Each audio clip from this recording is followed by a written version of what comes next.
తూర్పుగోదావరి జిల్లాలో అత్యంత కీలకమైన రైల్వే స్టేషన్లో అనపత్తి రైల్వే స్టేషన్ ఒకటి. ఇక్కడ నుండి ఫైనాన్స్ వ్యాపారస్తులు పెద్ద ఎత్తున సుదూర ప్రాంతాలకు రైల్వేల ద్వారా ప్రయాణం కొనసాగిస్తూ ఉంటారు. అయితే అలాంటి రైల్వే స్టేషన్లో ఎక్స్ప్రెస్ హాల్ట్ చాలా తక్కువనే చెప్పాలి. అయితే నేడు రామవరం గ్రామంలో టీడీపీ రాష్ట్ర ఉపాధ్యక్షులు నల్లమిల్లి రామకృష్ణారెడ్డిని వివిధ గ్రామాల నుండి కొంతమంది ఫైనాన్స్ వ్యాపారస్తులు కలిసి రైల్వే పరంగా వారి సమస్యలను వివరించారు.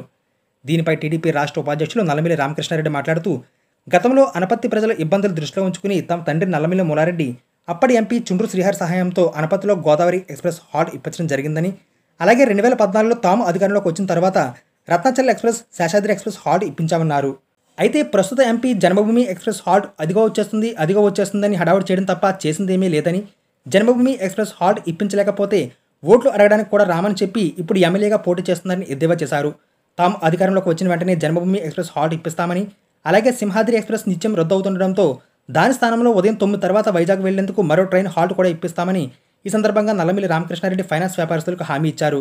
పార్లమెంటు అభ్యర్థి మురళీమోహన్ గారు, శాసనసభ అభ్యర్థిగా నేను గ్రామాల్లో పర్యటన చేసి, గ్రామాల్లో ముఖ్యంగా అనపత్తి మండలంలో గ్రామాల్లో ఎవరైతే ముఖ్యంగా ప్రధానంగా రెడ్డి సోదరులు ఉన్నారో, ఫైనాన్స్ వ్యాపారస్తులు ఉన్నారో, వీరందరూ కూడా ఆ రోజు కూడా మాకు ట్రైన్ కన్వీనియన్స్ లేదు విశాఖపట్నం వెళ్ళడానికి కానీ వైజాగ్ వెళ్ళడానికి కానీ, ఆ సౌకర్యం కోసం మీరు కృషి చేయాలి అని డిమాండ్ చేయడం జరిగింది. ఆ రోజు మురళీమోహన్ గారు నేను కూడా ఆ రోజు చాలా స్పష్టమైన హామీ ఇచ్చి మీకు ట్రైన్స్ ఆపడానికి మేము ప్రయత్నం చేస్తాము అని ఆ రోజు కూడా మనాడు జన్మభూమి, రత్నాచల్ ఇటువంటి ట్రైన్స్ అడిగారు. ఏదైతే ఇచ్చిన హామీ మేరకు ఆ రోజు మురళీమోహన్ గారు పార్లమెంట్ సభ్యుడిగా తీవ్రమైన కృషి చేసి మొదటి సంవత్సరంలోనే రత్నాచల్ హాల్ట్ తీసుకురావడం జరిగింది. ఆ తదుపరి జన్మభూమి కోసం మరలా ప్రయత్నం చేసినప్పుడు జన్మభూమి వచ్చే సంవత్సరం ఇస్తాం, అంతవరకు ఇంకొక ట్రైన్ ఇస్తాం ఏదో ఒకటి అడగమంటే మురళీమోహన్ గారు శేషాద్రి అడిగి శేషాద్రి కూడా హాల్ట్ తీసుకురావడం జరిగింది. జన్మభూమి కోసం కూడా ఆ రోజు మురళీమోహన్ గారు ప్రయత్నం చేయడం, ఆ ప్రయత్నం ఆల్మోస్ట్ ఫైనల్ స్టేజ్కి వచ్చిన సందర్భంలో వాళ్ళు 2 నెలల సమయం తర్వాత మేము ఇస్తామని చెప్పడం, ఆ తర్వాత ఎలక్షన్ మూడ్ రావడం, ఎన్నికలు అయిపోవడం, ఆ ఫైల్ అదేవిధంగా చివర బోర్డుకి వెళ్ళి అక్కడ ఆగిపోవడం కూడా జరిగింది.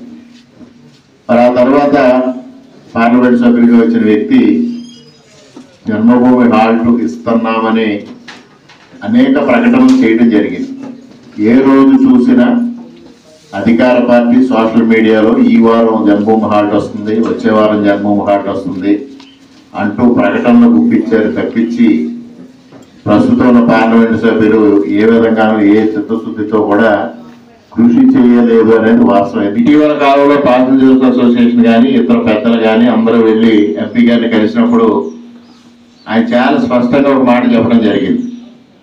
మరలా జన్మభూమి హాల్ట్ తీసుకురాకుండా నేను ఎన్నికలకు ఓట్లు అడగడానికి రాలేను అని చెప్పారు. ఆ రోజు అందరూ మనం ఇది వాస్తవంగా అనుకున్నాం.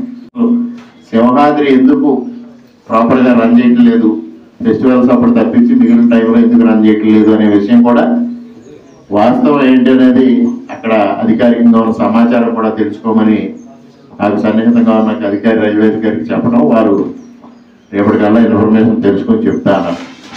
ఏది ఏమైనా రేపు ఎన్నికలు అయిన తర్వాత 2014లో మీ అందరికీ ఏ విధంగా హామీ ఇచ్చి నెరవేర్చామో ఇవాళ కూడా మీకు స్పష్టమైన హామీ ఇస్తున్నాం. జన్మభూమితో పాటు సింహాద్రి కూడా తీసుకురావడం కోసం, ఒకవేళ సింహాద్రి టోటల్గా క్లోజ్ చేస్తున్నావు అంటే మీకు 10 గంటల తర్వాత మధ్యాహ్నానికి వైజాగ్ వెళ్ళడానికి జన్మభూమితో పాటు ఇంకొక ట్రైన్ కూడా ఏర్పాటు చేసే బాధ్యత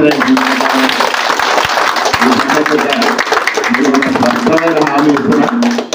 మీకు గతంలో మూలారెడ్డి గారు కానీ నేను కానీ ఏదైనా ఒక హామీ ఇస్తే హామీ నెరవేర్చడం ఏ విధంగా చేసామనేది మీ అందరికీ తెలిసిన విషయమే. మీ అందరి సమస్యలు పరిష్కారం కావడమే మా ధ్యేయంగా మేము పనిచేస్తాం. తప్పనిసరిగా ఈ ట్రైన్స్ హాల్ట్ విషయంలో నా వంతు కృషి నేను చేసి తప్పనిసరిగా హాల్ట్ తీసుకురావడానికి ప్రయత్నం చేస్తామని మీ అందరికీ హృదయపూర్వకంగా నమస్కారాలు తెలియజేసుకుంటూ థ్యాంక్ యూ అరుణ.